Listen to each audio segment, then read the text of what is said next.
Welcome to Leaders of Tomorrow Masterclass, a series of digital-first conversations that we do here, talking about all the issues that matter the most to you, the entrepreneur. I'm Sunanda Jayaseelan, and tonight we're bringing you highlights of that masterclass here on the Leaders of Tomorrow Daily Show, talking about the impact of the Ukraine-Russia crisis and Sri Lanka as far as what's going on in the healthcare, the pharma, and the technology space is concerned.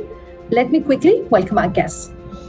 First up, Nikhil Masurkar, Executive Director of Entod Pharmaceuticals, Nandkishore Dhomne, CIO of Manipal Hospitals, Neha Singh, Chairperson, Managing Director and Co-founder of Traction Technologies, Piyush Somani, Managing Director and Chairman, ESDS Software Solutions.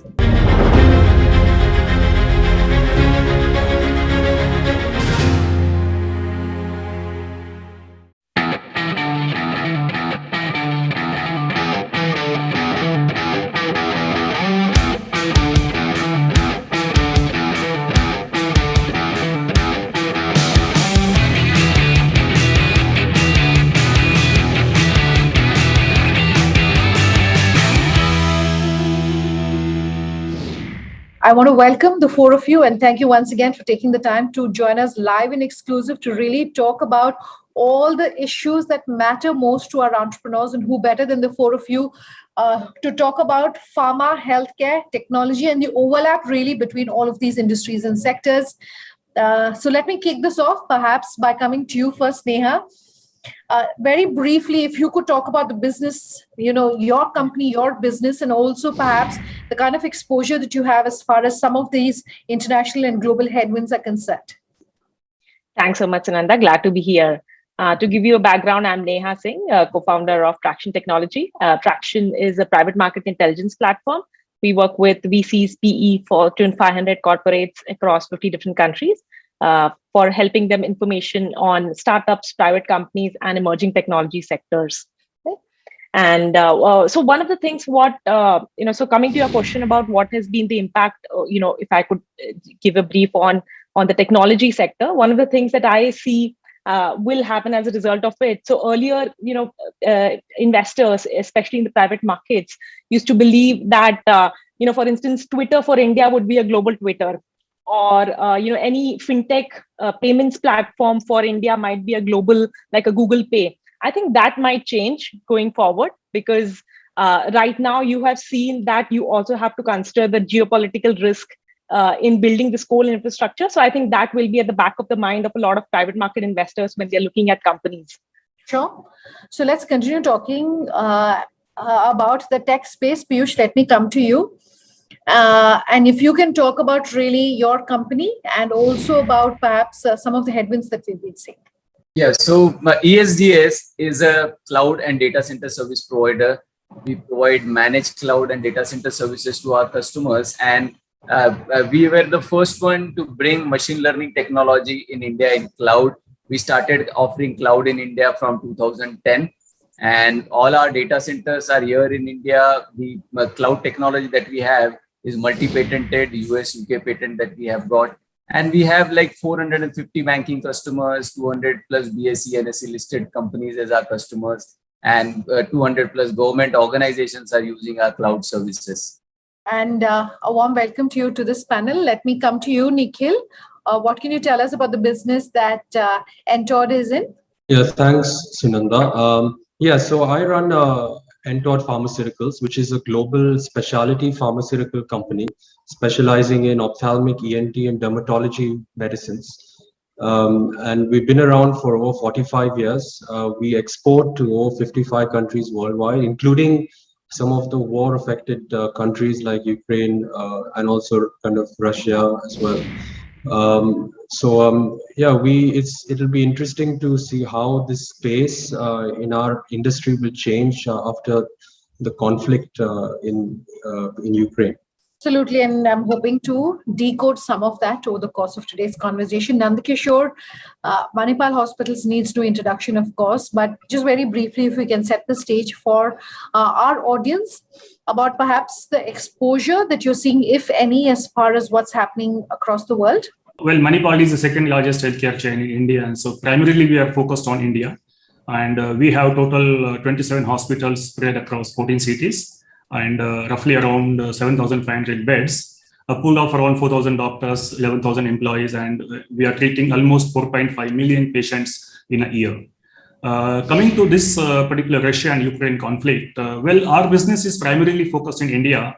However, our dependencies on various pharmaceutical companies in terms of the drugs, etc. So probably there might be certain impact on the pricing of those drugs. The footfall per se, we may not have a direct impact since, as I said, that we are primarily focusing on India.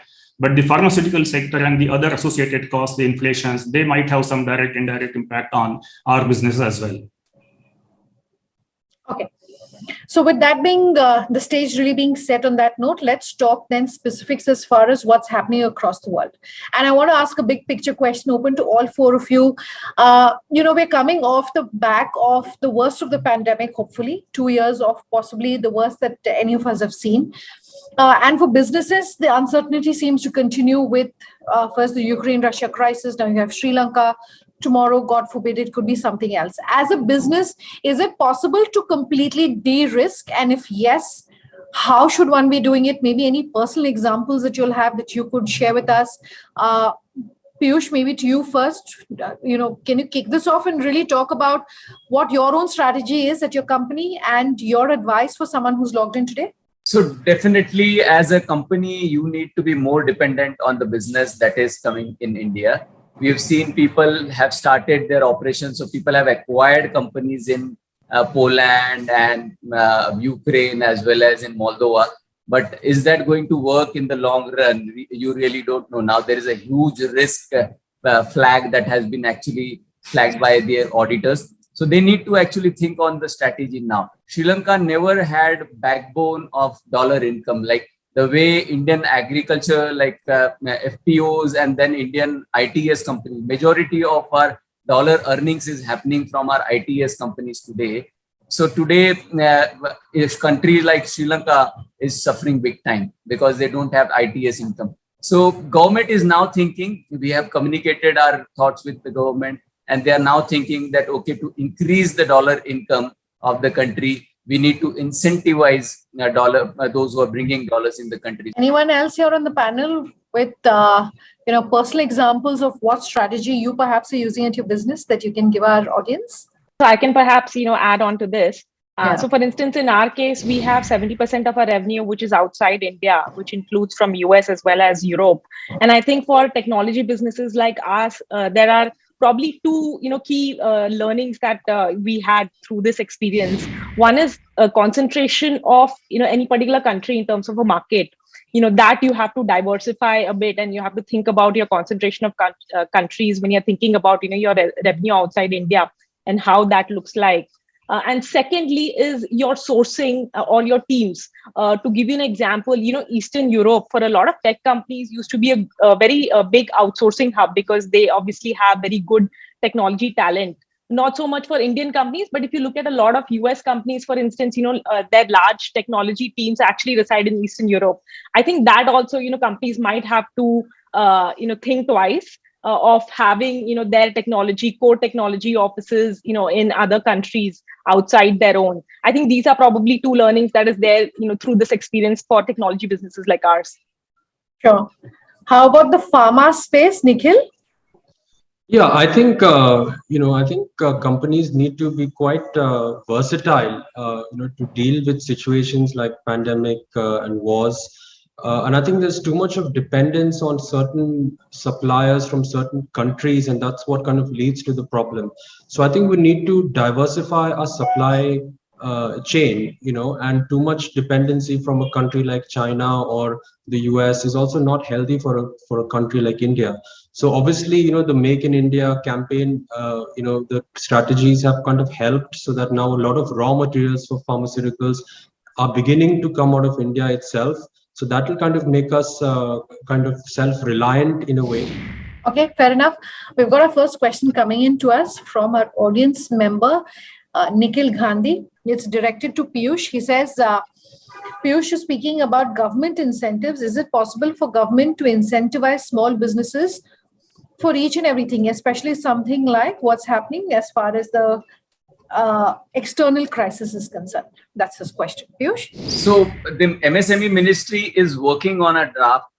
We have shared our inputs with them, and they have come up with a very big plan actually. So they are coming up with a portal where SMEs, MSMEs, they will be incentivized, but it won't be directly linked with what is happening right now. But they will be incentivized for bringing foreign revenue for the country, and within the country also. You will get debt and all the facilities very easily, because today the biggest problem of the SME and MSME sector is that you do not get debt from a bank until and unless you have a land and building to mortgage with the bank. So that's the biggest challenge for the companies in India, and they are working on it. I want to take our first poll question for today. The poll question has popped up on your screen as I speak. The question is, do you think the cost of healthcare and medication will increase in India because of what's happening as far as the war is concerned, the uncertainty in Russia, Ukraine, the uncertainty in Sri Lanka?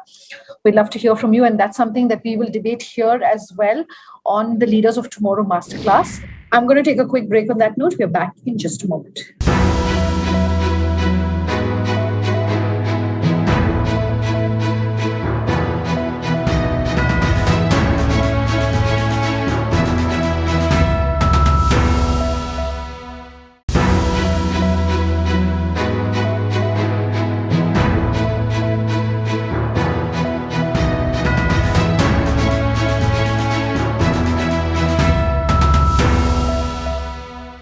Welcome back. You're with us here at Leaders of Tomorrow Masterclass. Tonight, we're talking about the impact on the healthcare, pharma, and technology space because of what's happening as far as the Ukraine-Russia crisis is concerned, and also the trickle-down impact of the conflict in Sri Lanka. This is a second question that's coming to us for Nandakishore. The role of a CIO for an SMB, especially in today's day and time when most businesses are digital and online. Nandakishore?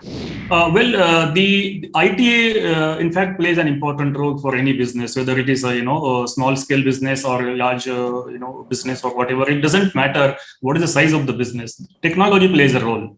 So as soon as the technology discussion comes in, definitely there has to be leadership within every organization who can play an important role as far as IT is concerned.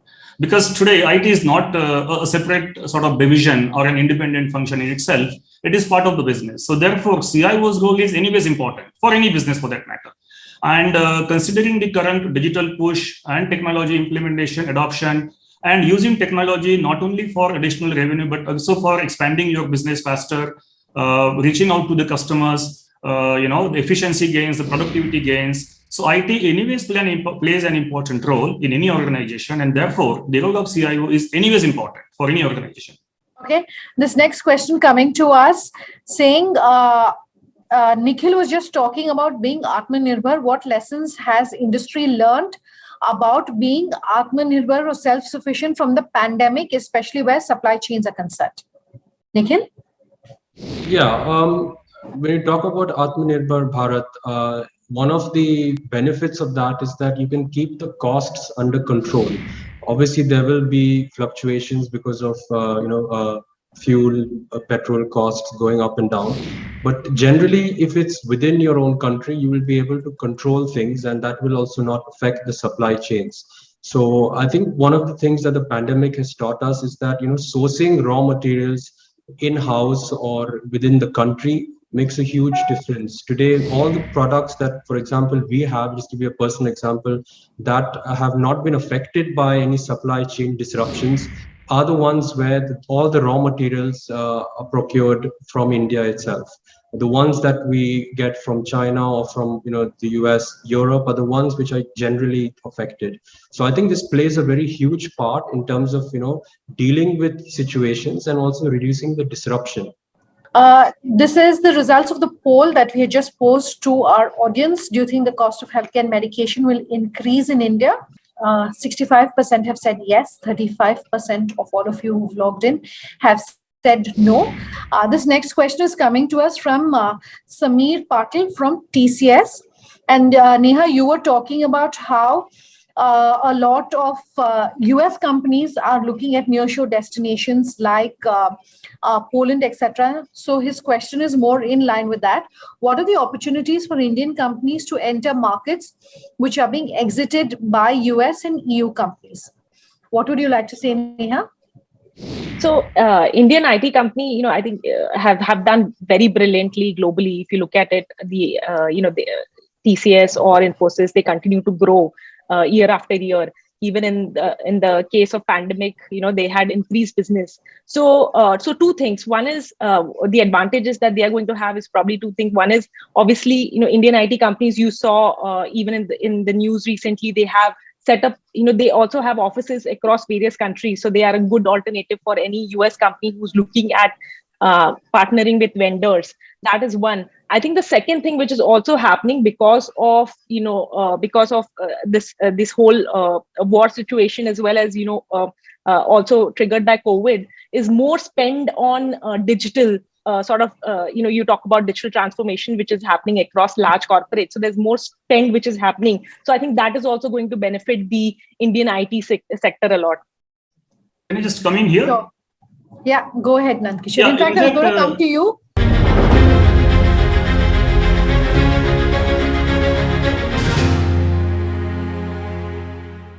If you can also qualify that answer to say, because technology is such a broad domain, but if you can specify and call out for an entrepreneur the specific trends or the specific areas where you think a big opportunity is going to start presenting itself to India's small businesses, what would you want to say? So in terms of the jobs, basically, the countries, like Poland, Belarus, and Croatia and Romania, these countries have huge dependency on Ukraine, in fact, for their talent pool. So now with this kind of, crisis, there is a potential for India. And I was reading one article where roughly around 50 to 60,000 IT jobs may shift to India, over a period of few months from today, if this war continues. However, this shift is mainly, a sort of temporary shift. This may not be a permanent shift. As soon as the situation improves there, these jobs may go back to India. So we may not have a lot of reasons to be very happy about this particular thing. Not only India, these jobs also will shift to the low-cost destinations like Philippines, Singapore, Mexico, Brazil, etc., and some part of Western Europe. The next part was that what are these domains where these jobs are normally available? The potential is available. Is first is let's say the shared services. That's one area. Your R&D, there's a back office thing. There's customer support related jobs. The data processing related jobs. So I think these are some potentials, for the jobs to shift to India. And also, the Neha mentioned about defense sector. There is also a huge potential there in defense sector, especially Make in India. That will get a lot of boost. Okay. And not only that, under Make in India, I heard around 1,500 companies already registered for this Make in India sort of initiatives under defense industry. And therefore, the local manufacturing of tanks, the missile systems, this will be there mainly, and that will generate, a lot of employment opportunities, additional revenues, etc.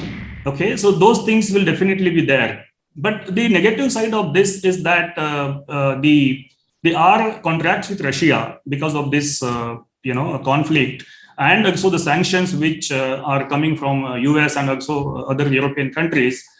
We have a huge dependency on Russia for our defense supplies, and also the new deals like S-400, deal, and also we have some fighter jets from Russia, so their spare parts, etc. So there are some negatives, and there are some opportunities also here. So I think this is what broadly I think is the potential.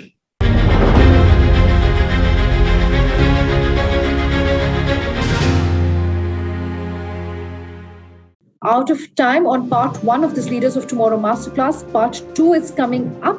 Here's a sneak peek at what we have lined up. I think in the medium to long term, I think it's looking quite bright for the Indian pharmaceutical industry. And one of the reasons for that is, it will shift the center of attention of pharma to India. So we have to actually focus on making products out of India. The biggest problem we have in India is that we are very, very good at making software, but we do not make products. Like we just go and give manpower services to the companies abroad. The number of unicorns that are getting created in India every week, and now it is nearing the 100 mark level, which is a big milestone which India will cross. The skill set problem, the AI and ML kind of skill set.